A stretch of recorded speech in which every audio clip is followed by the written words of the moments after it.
Hola a todos, soy Merche, la profe de inglés del Centro de Estudios Luis Vives, y hoy voy a resolver con vosotros el examen de la prueba de acceso a ciclos formativos de grado superior de la convocatoria del año pasado, de mayo de 2023. Para ello vamos a entrar en nuestra web. Os recuerdo la dirección www.luis-mediovives.es y en la parte superior hacemos clic sobre recursos y bajamos hasta exámenes resueltos. Ahí buscamos nuestro examen particular, ciclos formativos de grado superior, mayo de 2023, inglés. Fue un examen que no fue extremadamente complicado. Tenemos un texto sobre Picasso. Es un texto de una extensión media, más o menos los textos que soléis encontrar serán como este o una gotita más cortos. Se entiende bastante bien, igual hay alguna palabra concreta o algún término que no entendéis, pero por el contexto se sobreentiende todo perfectamente. El primer ejercicio, como siempre, es un ejercicio de Reading Comprehension, donde os hacen preguntas sobre el contenido del texto.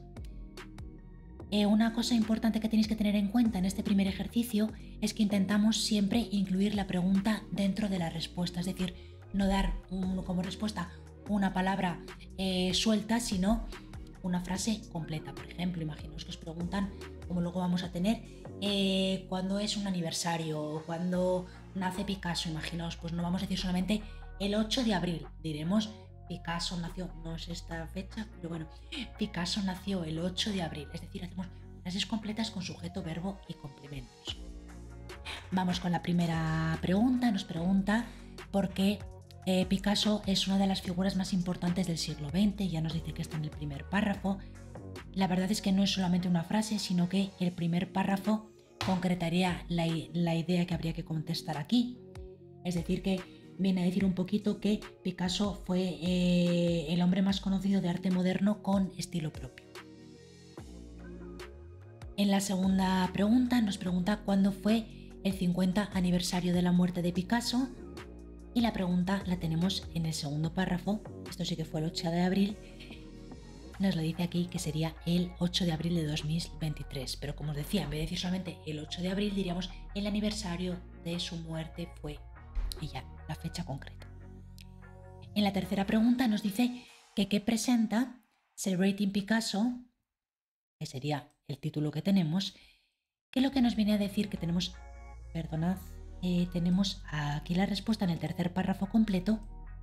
En todo este párrafo teníamos la respuesta y como hemos puesto aquí, Celebrating Picasso, nuestros 50 años, dice presenta 50 exposiciones y eventos organizados por instituciones de Europa y de Estados Unidos. En la siguiente nos dice dónde nació Picasso. Podría haber servido solamente con Picasso nació en Málaga, España. Yo aparte he añadido la fecha, en este caso el 25 de octubre, pero con haber contestado Picasso nació en Málaga hubiera sido suficiente. La respuesta la teníamos aquí en el cuarto párrafo, al principio del cuarto párrafo. Y la última, ¿cómo se puede describir el estilo de Picasso? Lo tenemos en el sexto párrafo. El problema en esta pregunta es que a lo largo de todo el párrafo nos dice cómo es el estilo de Picasso. Entonces tendríamos que entender el significado del párrafo y hacer un pequeño resumen. Pero sobre todo se podría resumir un poquito en esta frase. Yo lo he resumido como que tiene un estilo libre, expresivo, multifacético, incluso excéntrico, y que no le importaba la opinión de los demás sobre su estilo. El siguiente ejercicio tenemos que encontrar sinónimos en el texto. Normalmente os ponen términos que son bastante deducibles y bastante fáciles de encontrar en el texto. Recordad siempre, por eso nos pone aquí la categoría gramatical de cada uno de estos términos y nos la pone porque la palabra que nosotros tenemos que encontrar en el texto corresponde a la misma categoría gramatical. Como nos dice aquí, tenemos por ejemplo possibly, que es un adverbio, pues yo tengo que buscar en el texto otro adverbio. Como siempre os digo, lo mismo ocurre con verbos, con sustantivos, con adjetivos. Si por ejemplo os ponen un verbo en tercera persona, el que tenéis que encontrar en el texto también estará en tercera persona. O si nos pone un verbo en participio o en present perfect, por ejemplo, pues tendremos que encontrar uno en el mismo tiempo verbal. Lo mismo, por ejemplo, con sustantivos. Si os pone un sustantivo en plural, el que vosotros tendréis que encontrar también está en plural, lo cual os puede ayudar un poquito si no sabéis el término en cuestión. Tendríamos en este caso possibly, posiblemente. En el texto teníamos probably, celebrate, honor, offer, provide, proporcionar, admire, claim, and fans, followers. Esta última yo creo que todas seguro que no habéis tenido ninguna duda. Vamos al ejercicio de Use of English, donde es más gramatical, por decirlo de alguna manera. Tenemos el 3A y el 3B. En la primera sería todo de tiempos verbales, mientras que el 3B, como vemos aquí, solamente hay que completar con una palabra y no se especifica cuál.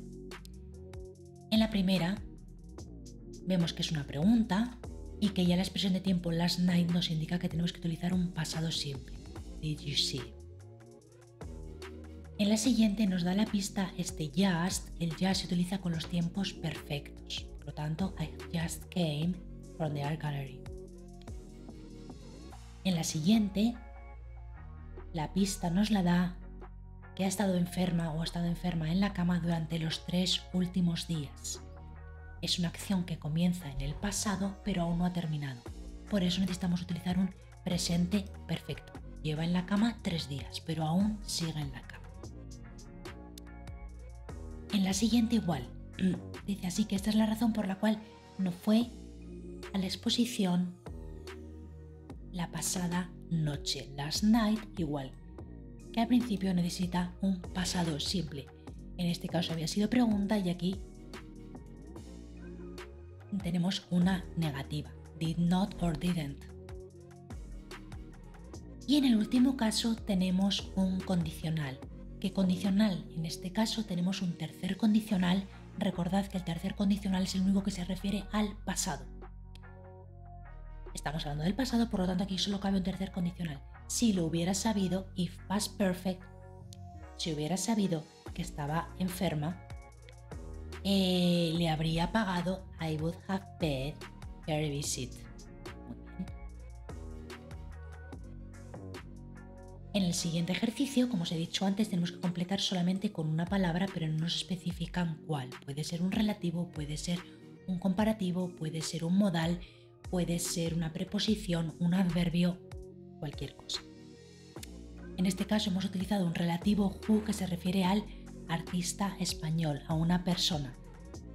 Pablo Picasso fue un artista español el cual pasó la mayoría de... En la siguiente tenemos una preposición, tenemos que utilizar la preposición from y nos da la pista este until, desde hasta, from, until o from, till, por ejemplo. En el siguiente tenemos que decir que estos cuadros son de Picasso, realizados por Picasso o hechos por Picasso. Y en el siguiente necesitamos un superlativo para decir que fue el museo más visitado del mundo. El siguiente ejercicio es un ejercicio de vocabulario. Siempre tendréis uno. Normalmente será un ejercicio con huecos y os darán las palabras que tenéis que insertar en esos huecos.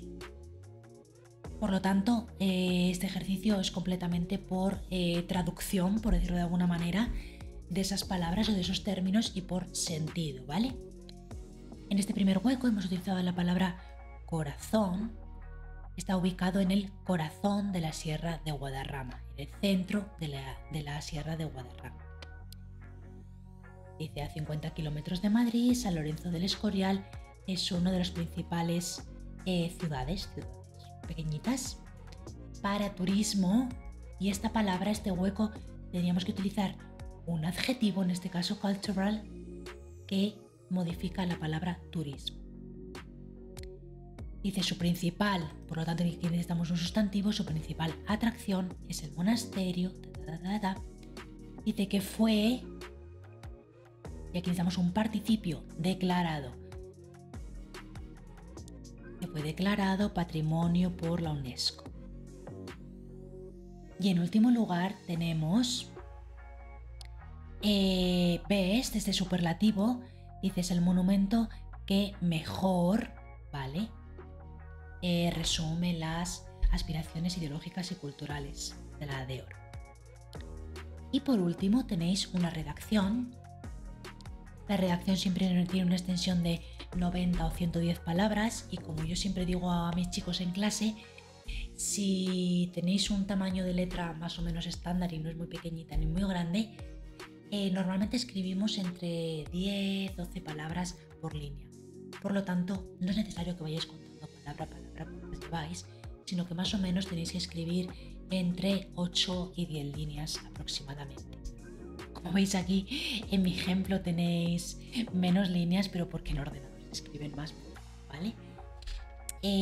Lo bueno siempre de las redacciones que os piden, en este caso os mandaban a hablar sobre vuestro gusto musical, es que si no es un tema que os cuesta un poquito escribir, que no tenéis suficientes ideas, siempre os van a poner qué cosas tenéis que mencionar. Esto tiene una parte positiva y una parte negativa. La parte negativa es que si os olvida decir alguna de ellas, os penalizarán. Sin embargo, os puede servir como guión para estructurar vuestra redacción. Pues empezando por ejemplo aquí con qué frecuencia escuchas música, qué géneros musicales, quién es tu artista favorita o tu grupo de música favorito y cuánto no es importante la música en tu vida. Aquí tenéis un pequeño ejemplo que os puede ayudar. Y nada más, que si tenéis cualquier duda escribidnos aquí en comentarios que la resolveremos con mucho gusto. Que tengáis muchísima suerte en vuestro examen.